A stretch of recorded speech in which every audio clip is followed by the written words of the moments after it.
So I've struggled with exactly what to say about what's been happening over the last week. Ever since the overturning of Section 2 of the Voting Rights Act, we are now seeing all of these states of the former Confederacy essentially go out and redraw their maps and say, we don't want black people in office. I mean, that's basically what they're doing. They're claiming they're getting rid of Democratic seats and because they're Republicans in control and, they have all the advantages. But, I can't help but think back on my time living in the South. I am a graduate of the University of North Carolina, go Heels, and I spent 5 years living in Hillsborough, North Carolina, about 10 miles north of Chapel Hill, while I did a master's and Ph.D. at UNC. And during that time, having not grown up in the South, I grew up in Western Maryland, 6 miles south of the Mason-Dixon line, but in one of those states that was not a Confederate state. And so I didn't really understand a lot about the Confederacy and the Civil War, other than the things I learned in school growing up. But while I was in North Carolina in grad school, I got the book Confederates in the Attic, Dispatches from the Unfinished Civil War, written by Tony Horwitz, who went all over the South in the 90s and discovered all of these vestiges of the Confederacy that still existed.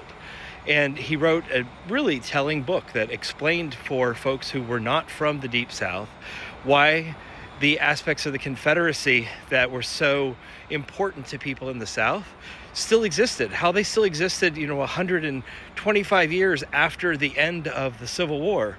That book is still relevant today because the Confederacy is not gone. I mean, they went underground. And I know I'm going to hear from some of the conservatives who are going to say, yeah, well, the Democrats were the ones that created the Confederacy. The Democrats were the segregationists. The Democrats were the racists. Yes, they were. And then in 1965, Democrats from the rest of the country overwhelmingly voted to pass the Voting Rights Act. And when we did that, Lyndon Johnson said, I fear we have lost the South for a generation. Well, it's more like 3 generations now that we've lost the South. Because what happened? Richard Nixon, with his campaign in the late 60s, decided that he was going to engage in a Southern strategy.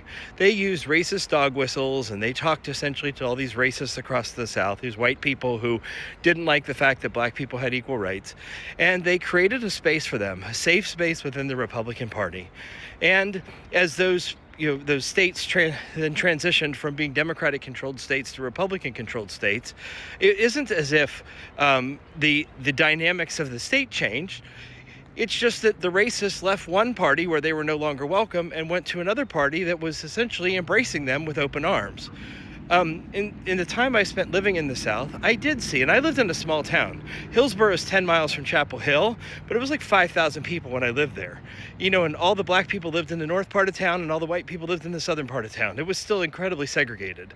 But the experience we had living in that small town really opened our eyes to what the South was like. And then I read Horowitz's book in 1998, and that shed even more light on what it was like to be in small town Southern culture and recognize that these aspects of the Confederacy were still there.